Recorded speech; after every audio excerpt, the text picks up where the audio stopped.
new Department of Transportation came in at a really bad time. The country's main airport was the world's worst. Laglagbala was a money-making scheme. Flights were always delayed. Motorists had no license cards. Vehicles had no plates. The MRT-3 suffered countless glitches and was unreliable. Dilapidated jeepneys were kings of the road, and business processes took almost forever. The Transportation Department was on the news every day for all the wrong reasons. People were getting impatient, and change seemed like a long shot. Then, President Duterte appointed Arthur Tugade to lead the DOTr and transform the transportation system in the country. For Secretary Tugade, transportation should be treated as an equalizer of life, much like death and taxes. The jeepney or the bus should neither be associated with the poor nor private cars with the rich. Commuters wearing slippers and commuters wearing a suit should be able to take the same train or the same bus. In just 2 years, the DOTr is changing the headlines. The NAIA went from being the worst to one of the most improved airports in the world. The nightmare of Laglagbala can now be put behind us. These are two of the biggest issues that this administration solved by shifting policies, strictly implementing rules, and sheer political will. Before the Duterte administration took over, the on-time performance of flights was at 48%. In 2017, it has improved to 71%, which means delayed flights have been significantly reduced. Facilities for passenger convenience such as toilets and additional seats have been addressed. Fast and reliable Wi-Fi is offered for free. To address congestion at the NAIA, commercial flights were prioritized over general aviation. Pilots who declare they are ready to take off must do so in 5 minutes or risk being put back at the end of the line. Airlines were also encouraged to launch more flights from Clark International Airport. Before, there were only 7 flights at Clark per week. Passengers recorded were at measly 800,000 annually, and the airport was highly under-maximized. Today, over 200 flights take off from the Clark Airport every week, and before 2017 ended, an all-time high 1.5 million passengers passed through Clark. Making commercial airports capable of nighttime operations was also prioritized. From only 15 night-rated airports in mid-2016, the number is now at 20.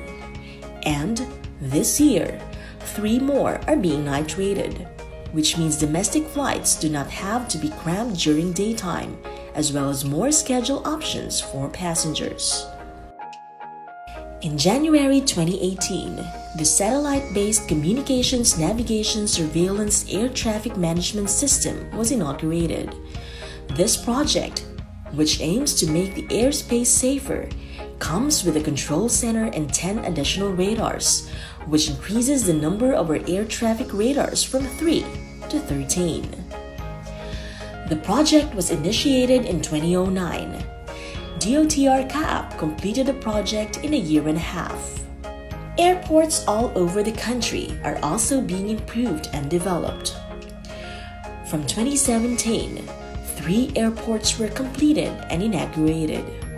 Our new terminal at the Puerto Princesa Airport in Palawan was inaugurated in May 2017.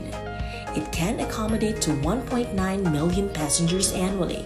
Last June, the new terminal building of the Mactan Cebu International Airport was inaugurated. Envisioned as the world's friendliest resort airport, The Mactan Cebu International Airport was completed a year earlier than its expected completion date.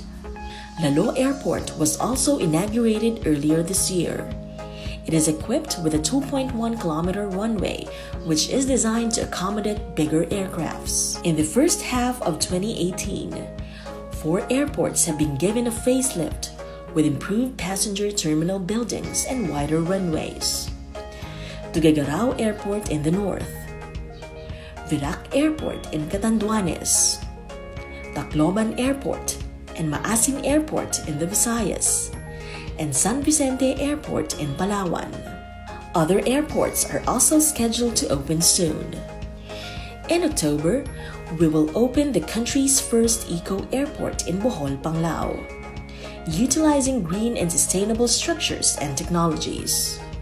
This new airport will be able to accommodate 2 million passengers annually. Clark International Airport continues to soar with its new passenger terminal building breaking ground in December 2017. It is designed to accommodate 8 million passengers annually. After 11 years of delay, the Bicol International Airport is now 70% complete. This will become the country's most scenic airport as it overlooks the country's famous Mayon volcano.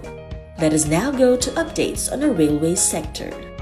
The MRT-3 was one of the biggest challenges that the DOTr took on. Several trains were beyond repair. Unloading incidents were a daily occurrence. Facilities were in a bad condition. Lines were incredibly long, and the 500,000 daily passengers were getting even more impatient with the sacrifices they had to make just to get to their destinations every day. The ills of the MRT-3, which had accumulated for decades, remain one of the most difficult challenges that the DOTr is beset with. Since November 2017, the DOTr put together a maintenance transition team that has successfully fielded 15 to 18 running train sets and reduced unloading incidents. In fact, just recently, MRT-3 set its longest no unloading incident streak in 7 years. Through an agreement with the Japanese government, an experienced and highly qualified maintenance provider will come in by July, and it is tasked to increase the number of running trains and enhance the system's overall reliability. Aside from fixing the MRT-3, the DOTr is targeting to increase the existing length of operational railways from 77 to around 2,000 in 2022. Pre-construction activities for Phase 1 of PNR Clark started in January 2018. Comprised of 17 stations, this 107-kilometer rail line that will connect Tutuban to Clark will be completed in 2022. PNR Bicol is a 653-kilometer rail line running from Manila, Batangas, Laguna to Matnog, Sorsogon. Phase 1 from Manila to Los Baños, Laguna is set for construction in 2019. Metro Manila Subway, the country's first subway, is set for groundbreaking on the fourth quarter of 2018, with partial operations targeted by 2022. This subway will run from Mindanao Avenue in Quezon City to Naiya in Pasay City. Full operability is targeted by 2025. Phase 1 of the Mindanao Railway Project, Mindanao's first railway system, will be operational by 2021. Phase 1 will run from Tagum, Davao, and Digos and will have 8 stations. As of February 2018, construction of the MRT-7 is at 22.96%. It will connect Quezon City to San Jose del Monte, Bulacan, and is targeted to be completed in 2020. Actual construction of the LRT-1 Cavite extension is set on the third quarter of 2018, extending the current LRT line from Baclaran to Bacoor, Cavite. Once completed, travel time from Bacoor to Manila would be reduced from over 2 hours to 20 minutes. LRT-2 Masinag extension is also ongoing and now 49% completed. Target completion is in 2019. The common station is now currently being constructed. This project, which shall be completed in 2019, will connect 4 major railway lines: the MRT-3, MRT-7, LRT-1, and the Metro Manila Subway. Let us now go to our road sector. For the longest time, motorists held on to receipts because the previous LTO has failed to issue license cards. In less than 6 months, the DOTr administration began printing and releasing cards. This time, with 5 years validity and with an increased number of security features. The 3 million backlog was completely addressed by early 2017.